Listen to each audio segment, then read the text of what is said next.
السلام عليكم ورحمة الله وبركاته. معكم أحمد الحنجور وهنتكلم في حلقة جديدة على قناة عظماء بلا مدارس. حي الجمالية مكان معروف بتاريخه في العالم كله، ومفيش حد من السياح بيجي مصر إلا وبيكون عاوز يزور. ده لأن في مثلا شارع المعز، وده أكبر متحف مفتوح للآثار الإسلامية في العالم، وكمان موجود في الأزهر اللي اتبنى مع تأسيس القاهرة على يد جوهر الصقلي. ده غير الحسين وخان الخليلي. بس ليه حي بالتاريخ العريق ده اتسمى كده؟ ده اللي هنعرفه مع بعض النهارده. بس قبل ما نبدأ ما تنساش تعمل اشتراك للقناة وتفعل الجرس عشان توصلك فيديوهاتنا أول بأول. في سنة 1065 مصر عدت بأصعب فترة في تاريخها، بدأ يقل منسوب النيل. والحقيقة إن دي ما كانتش أول مرة منسوب المية يقل في النيل، عادي يعني حصلت قبل كده وعدت على خير. بس المرة دي كانت مختلفة، انعدمت المية تماما في النيل، وده عمل أكبر مجاعة في تاريخ مصر. الأحداث دي استمرت 7 سنين، واتعرفت الفترة دي باسم الشدة المستنصرية.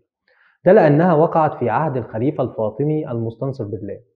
وطبعا كل حاجة بتعتمد على المية بشكل كامل، يعني مادام مفيش مية مش هيكون في زرع، وبالتالي مش هيكون في أكل ولا شرب، وكمان هتنتشر الأمراض زي الطاعون.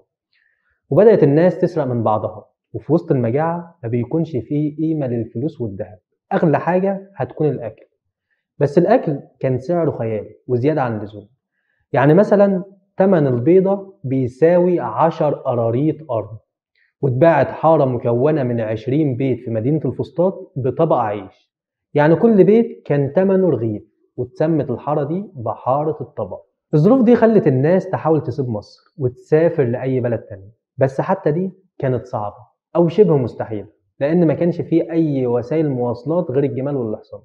وحتى دي ما بقتش موجودة، لأن الناس بدأت تاكل كل الحيوانات اللي بيتاكل منها واللي ما بيتاكلش. واللي كان بيحاول يهرب على رجله كان بيموت في الطريق لأنه بيمشي في الصحراء ومفيش معاه مية. المجاعة دي مات فيها تلت الشعب المصري. طب وفين الخليفة المستنصر بالله في وسط ده كله؟ للأسف هو كمان حاله كان زي حال الناس، وكان بيبيع كل حاجة بيمتلكها عشان يلاقي ياكل. بعد مرور ال7 سنين المية بدأت ترجع للنيل تاني، بس كانت البلد كلها فوضى ومحتاجة لإعادة تخطيط عشان الأرض ترجع تزرع تاني والناس تحس بالأمان. فكان المستنصر بالله محتاج حد يكون عنده قوة عسكرية يقدر يعمل ده. فكان أكتر حد معروف بالصلابة والحزم في عهده هو والي عكا بدر الدين الجمالي.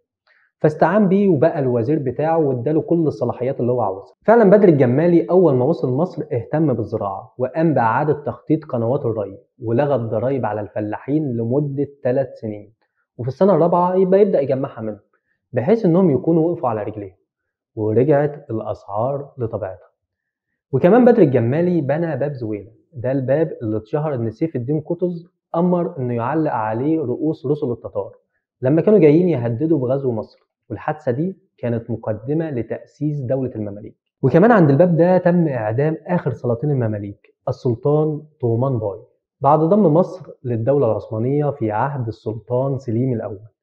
يعني باب زويلة كان شاهد على بداية ونهاية دولة المماليك. بدر الجمالي قام بتطوير القاهرة وأعاد بناء أسوارها وأبوابها زي باب النصر وباب الفتوح عشان يصد أي هجمات محتملة من السلاجقة أو الدولة العباسية. وعمل إصلاحات سياسية واقتصادية كتير جدا، وخاصة في المنطقة اللي اتعرفت بعد كده باسم الجمالية، اللي اتسمت كده نسبة لبدر الدين الجمالي. ودي كانت قصتنا النهاردة.